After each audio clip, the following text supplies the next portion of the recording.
Kingmakers IAS Academy for UPSC and TNPSC admissions. Call 9444227273.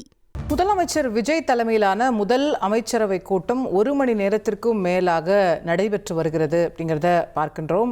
10 மணிக்கு கூடிய கூட்டத்தில் இன்னும் முடிவுகள் அறிவிக்கப்படவில்லை. இன்னமும் கூட்டம் ஆன்கோயிங்காக நடந்து கொண்டிருக்கிறது. நம்முடைய செய்தியாளர் மணிகண்டன் கூடுதல் விவரங்களோடு இணைகின்றார். மணிகண்டன், என்னென்ன முக்கிய முடிவுகள் எடுக்கப்படும்னு எதிர்பார்க்கப்படுகிறது? இந்த நீண்ட விவாதத்திற்கு என்ன காரணம்?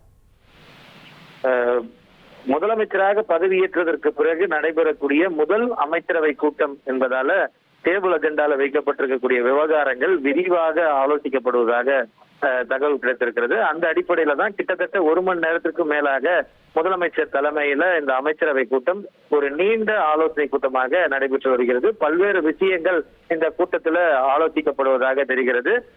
தொடர்ச்சியாக வெற்றி தமிழகம் என்ற பெயர்ல இந்த முதல் அமைச்சரவை கூட்டம் நடத்தப்பட்டு வருகிறது. முதலமைச்சர் ஒவ்வொரு விவகாரங்கள் குறித்தும் துறை சார்ந்த அமைச்சர்களிடம் விரிவாக கேட்டு பெறுகிறார்.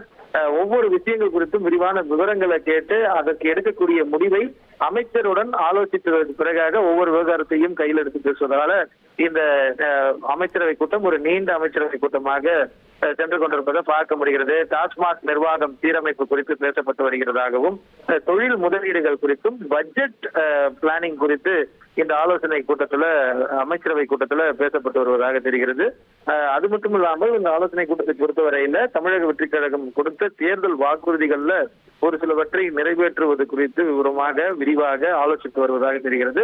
அந்த அளவுல 34 அமைச்சர்களுடன் 1 மணி நேரத்திற்கு மேலாக நடைபெற்று வரக்கூடிய அமைச்சரவை கூட்டத்துல முதலமைச்சர் விரிவாக ஆலோசித்து வருகிறார். மணிகண்டன், எப்போ கூட்டம் நிறைவடையும்ன்ற எதிர்பார்ப்பு இருக்கு? நிறைவு அடைந்த உடனே செய்தியாளர் சந்திப்பு ஏதாவது ஏற்பாடு செய்யப்பட்டிருக்கா? செய்தியாளர் சந்திப்பு குறித்தும் அல்லது நிகழ்வு நடைபெறக்கூடிய நேரம் குறித்தும் இதுவரையில தகவல்கள் அதிகாரப்பூர்வமாக தெரிவிக்கப்படவில்லை. ஆனால் கூட்டத்தை பொறுத்தவரையில ஒவ்வொரு விவகாரமும் விரிவாக ஆலோசிக்கப்படுவதாக மட்டுமே தெரிகிறது. கிட்டத்தட்ட 7 கருப்பொருள்கள் அஜெண்டால இருப்பதாக தகவல்கள் கொடுத்திருக்கிறது. அந்த அடிப்படையில ஒவ்வொரு விவகாரங்களும் கையில் எடுக்கப்பட்டு விரிவாக ஆலோசிக்கப்படுவதாக வட்டாரங்கள் மூலமாக தகவல் அறிகிறோம். Kingmakers IAS Academy for UPSC and TNPSC admissions. Call 9444227273.